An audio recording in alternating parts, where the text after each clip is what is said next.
Oh, Racing. mag-coke ka muna. Ano? Mag-coke.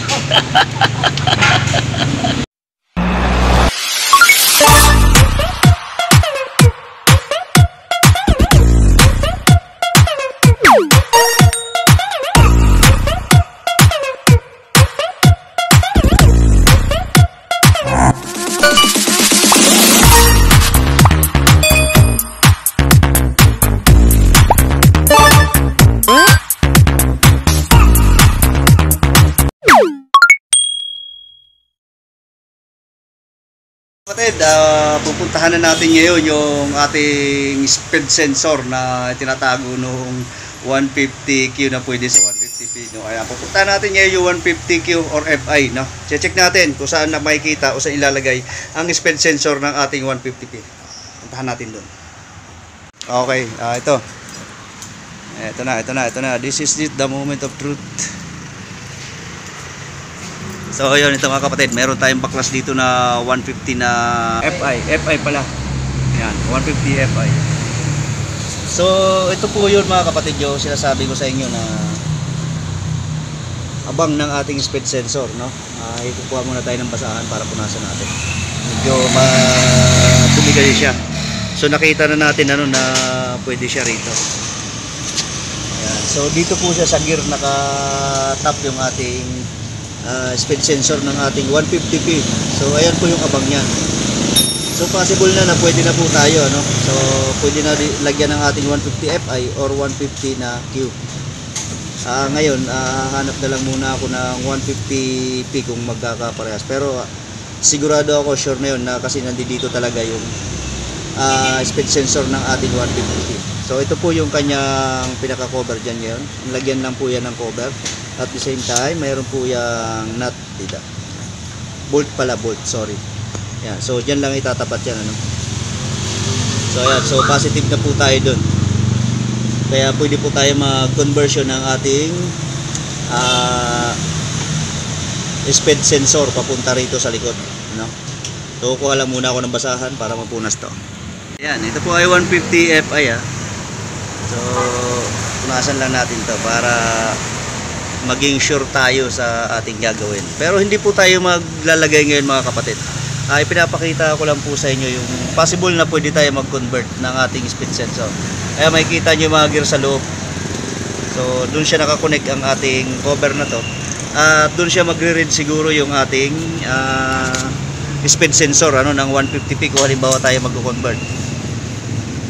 Yan. So kailangan lang natin linisin muna to para babalik natin. Para makita nyo kung paano siya binabalik o paano siya tatanggalin. So ayan. Nalinis na natin. Ito may mga goma siya mga kapatid dito sa ito. Ito kulay kulay green. Ayan, pinaka gasket. So ganyan lang 'yan. Susulub lang natin siya para may cover uli natin. So ayun. Ayan. Tapos lalagyan lang natin siya ng bolt. Ayan. Para mailak natin siya, no? So yung pinakita ko sa inyo mga kapatid para sure tayo doon na pwede tayo mag-convert. Pero sana po doon po kayo magpapalagay sa mga mekaniko natin sa kasa or sa mga trusted mechanic nyo po kung saan man po kayo nagpapagawa, Ayan na po yun. Tapos ilalagay na po natin ang ating cover. May cover po kasi yan na plastic. Parang sa Honda na FI na na Honda Click or sa Honda Beat, ganoon din ang design niya, no? Tapos ito may gatlato rito mga kapatid. So may abang talaga siya. Yan.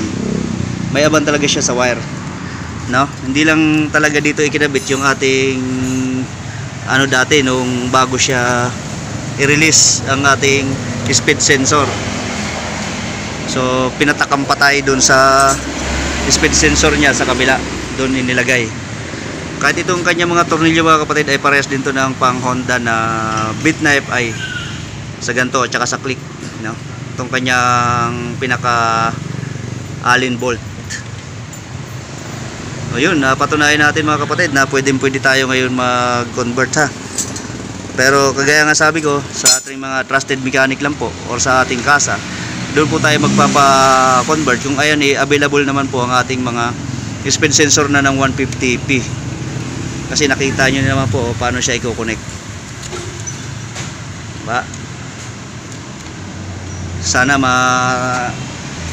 tapos na natin yung ating issue na yun na speed sensor, na nahihirapan tayo doon sa papalit-palit na speed sensor ng ating 150 na Q o 150 na FI. Nakita nyo naman yung abang. Balik na natin to para matapos na tayo dito sa ating ginagawang motor. Ito yung ginagawa ni Black Mamba mga kapatid. Pinakita ko lang din po sa inyo kasi baklas na rin naman, so nagtry na rin ako magtingin kung ngayon ba magpipit nga yung ating mga sensor. Total nandito naman, nakabaklas na rin naman, tinuluyan na natin. Pinakita ko lang din sa inyo para at least ngayon maliliwanagan tayo na pwede, kasi marami na po nagtatanong doon sa aking YouTube channel kung paano nga daw po ang gagawin, kung pwede nga daw o hindi, at ilabas ko daw yung video. So wala pa po tayo sa ngayon 150p na unit. Pag nagkaroon po tayo magpapagawa, yung kaibigan po natin na galing ng Samar, saka po tayo maglalabas nung kanyang sensor naman dito sa 150p. So yun, sana maliwanagan tayo doon. Pwede na. Mga kapatid, babalik na lang natin nga ito, yung ating mga kaput pala, mga kaput.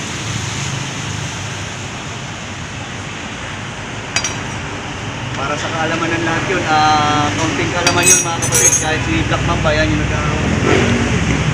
napatunayan niya na pwede yung ating 150 na P ilagay ang speed sensor. Tama pa Black Mamba?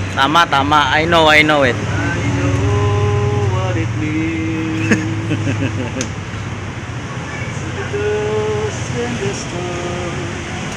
balik muna natin ang cleaner.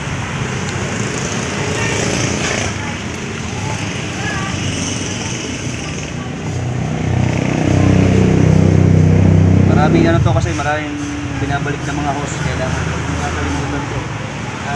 Lagi nyo rin tatandaan mga kapatid, check nyo rin tong host na to kasi minsan ito ay nakabaluktot.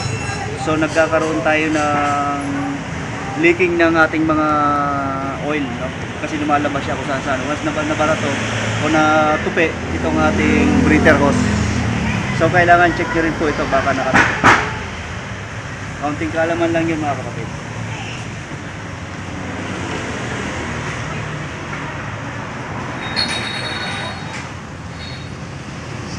So yun, kahit si Black Mamba mga kapatid, nakita niya ngayon yung ating pagkabit na o pagbaklas ng ating speed sensor, na pwede talaga siya paglalagyan. Positive tayo dun. Shoutout naman dyan. Shoutout tayo kay Januar, ayan, sa kumpare ko. Sa kanyang channel, subscribe kayo mga kapatid. May channel na sa Facebook at sa YouTube. Yan, anong channel? Anong pangalan? Chance lang. Jans. Chance at tropa. Ayun, yan. Ano bang mga content na mga asahan natin? Kagaya ng Mga trabaho din. mga trabaho. Yan ang magandang content related sa mga trabaho. Ito no? Ha?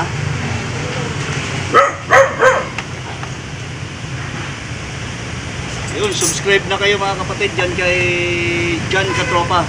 Katropa ba? Bakit hindi Katropaps? Kay John Katropa. Shout out. YouTube channel ba o Facebook page? Sa Facebook page at saka sa kanyang mga reels mga kapatid, antabayan niyo. Hanapin niyo na po, o kaya pag nakita ko yung kanyang link, ilalagay rin po natin yan sa comment section ng kanyang link ng kanyang page para pwede niyo po i-follow. Sana naman, hopefully na mai-follow po natin si John Katropa. Januar kasi yun kaya gusto niya Jan lang.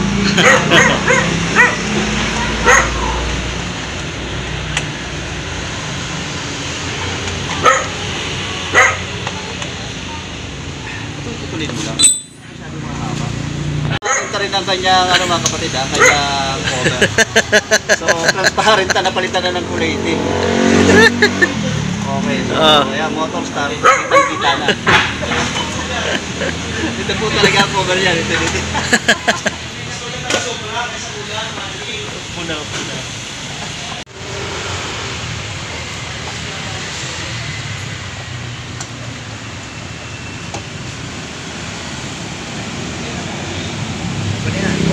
Tapos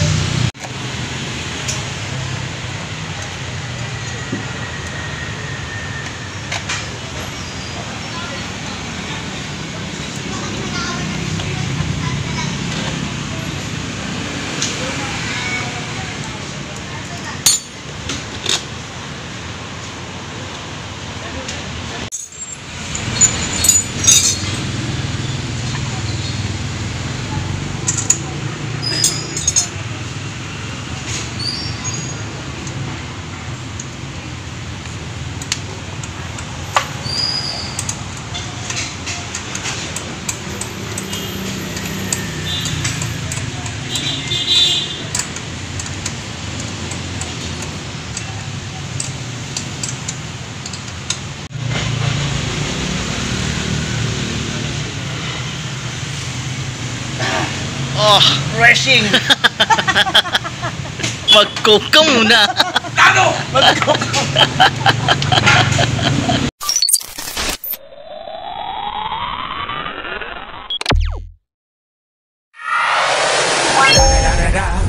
It's the one and only Eagle Double G. Snoop Dogg. Snoop Dogg. Da da da da da.